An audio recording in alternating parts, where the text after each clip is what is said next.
আসসালামু আলাইকুম। আমি আফসানা আলম রিমি। আমি যোগাযোগ বৈকল্য বিভাগের প্রথম বর্ষের শিক্ষার্থী। আর আমি ঈদের ছুটিতে একটা বই পড়েছিলাম, সেটা হচ্ছে ছেলেবেলা, লিখেছেন রবীন্দ্রনাথ ঠাকুর।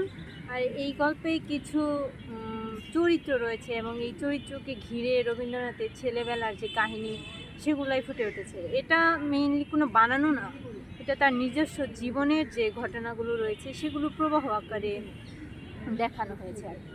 এখানে আমরা কিছু চরিত্র পাই, যেমন রবীন্দ্রনাথের বাবার চরিত্র। সেখানে এই চরিত্রটা বেশি ফুটিয়ে তোলা হয়নি, মানে তার রবীন্দ্রনাথের সাথে রবীন্দ্রনাথের বাবার যে সম্পর্কটা সেটা খুব বেশি মানে ঘনিষ্ঠতা দেখানো হয়নি। তবে তাদের মধ্যে যেমন শিকারে যাওয়া, তারপরে তাদের মধ্যকার যে আরও কিছু কিছু কথোপকথন, এগুলো প্রকাশিত হয়েছে। আর তেমনি রবীন্দ্রনাথের মায়ের সাথেও তেমন তার যে ঘনিষ্ঠতা সেটাও এখানে প্রকাশিত হয়নি, কারণ তিনি তার মায়ের সান্নিধ্য বেশি দিন পাননি আর কি। তবে এখানে আরও কিছু কিছু চরিত্র রয়েছে, যেমন ব্রজেশ্বর নামক যে চরিত্র, সেটা ছিল তাদের বাড়ির যে জ্যেষ্ঠ শ্রমিক বা যাকে কি বলা হয় এটাই। তিনি, তার সাথে কিছু ঘটনা রয়েছে যেমন হাস্যরসাত্মকভাবে ফুটে উঠেছে, যে তিনি অনেক সময় এভাবে বলা হয়েছিল যে তিনি অনেক দুধ পছন্দ করতেন, তারপরে হচ্ছে লুচি পছন্দ করতেন, তার জন্য হয়তো তাদের ভাগের যে খাবার আছে সেটা তাদেরকে পুনরায় না দিতে চেয়ে নিজের জন্য রেখে দিতেন। তারপরে আরও কিছু অংশ বলা হয়েছে যে তাদের বাড়ির যে ছোট শ্রমিক বা ছোট আর কি, এটার কথা যে বলা হয়েছে তার নাম ছিল শ্যাম। তো শ্যামের সাথে তার যে সম্পর্ক সেটা হচ্ছে, শ্যাম তাকে ভয় দেখাতো যে তুমি এই একটা দাড়ি টেনে দিত যে এইটা দাড়ির বাইরে যাবে না, তাহলে হচ্ছে তোমার ভয়ের আশঙ্কা রয়েছে। তো রবীন্দ্রনাথও সেই তার কথা মানতো।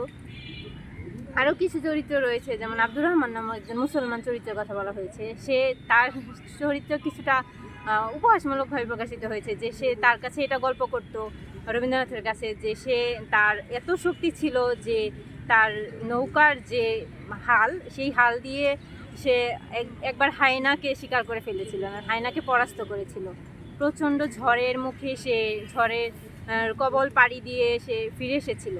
আরও কিছু বলা, তখন রবীন্দ্রনাথ ঠাকুর হাস্যরসাত্মকভাবে এটা জিজ্ঞাসা করেছিল, তোমার সাথে কি তাহলে কখনো কুমিরের কোনো দেখা হয়নি? তখন সে অন্য একটা উদাহরণ দিয়ে বলেছিল, একটা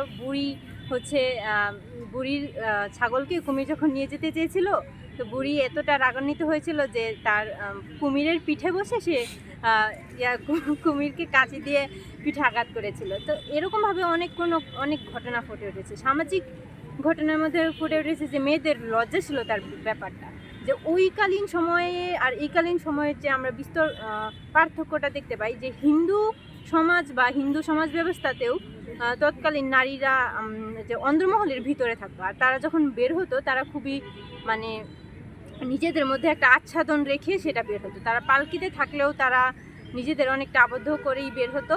আরও কিছু বলা হয়েছে টপিক, যেমন সেখানে পানির যে সংকটের কথা বলা হয়েছে, যে তখন খাবার কোনো জলকুয়ো ছিল না। জলকুয়োর ব্যাপারে বলা হয়েছে যে তারা অনেক বর্ষার সময়ে পানি ভরে এনে তাদের একটা নির্দিষ্ট রুমে রেখে দিত, সেখান থেকে খেত।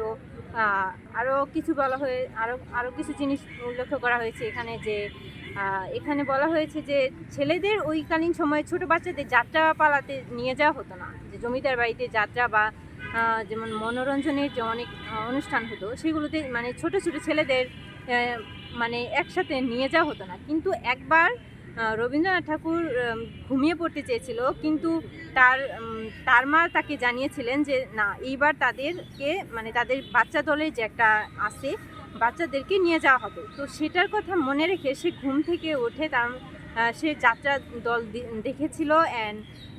দেখেছিল এবং সেখানে অংশগ্রহণ করেছিল। এই পারিপার্শ্বিকতার দিক থেকে দেখা যায় যে তার জীবনে যে বাল্যকাল, তারপরে হচ্ছে তার মায়ের সাথে সম্পর্ক। আরও একটা জিনিস যেটা আমি বলা হয়নি, সেটা হচ্ছে তার যে বউ ঠাকুরুন বা তার ভাইয়ের যে বউ আছে তার সাথে যে সম্পর্ক, সেটা আসলে সম্পর্কটা এখানে কিভাবে বলা যায় আমি জানি না, কারণ এই সম্পর্কটা বিভিন্ন জায়গায় বিভিন্নভাবে রূপায়িত হয়েছে। তবে তারই ছেলেবেলা গল্পে বলা হয়েছে যে তার ভাই যখন কাজের সূত্রে বাইরে থাকতো, তো তার বউ ঠাকুরানের সাথে তার খুব সখ্যতার একটা সম্পর্ক গড়ে ওঠে। এই সখ্যতার সম্পর্ক থেকে সে অনেক কিছুই করে ফেলেছিল, সেটা হয়তো এখানে উল্লেখ হয়নি তেমনভাবে, তবে এর পরিধি আরও অনেকটা বেশি। তো সব কিছু মিলে মনে হয়েছিল আমার কাছে এই বইটা আমার ভালোই লেগেছে, অ্যান্ড আশা করি আপনাদের সবার ভালো লাগবে বলে।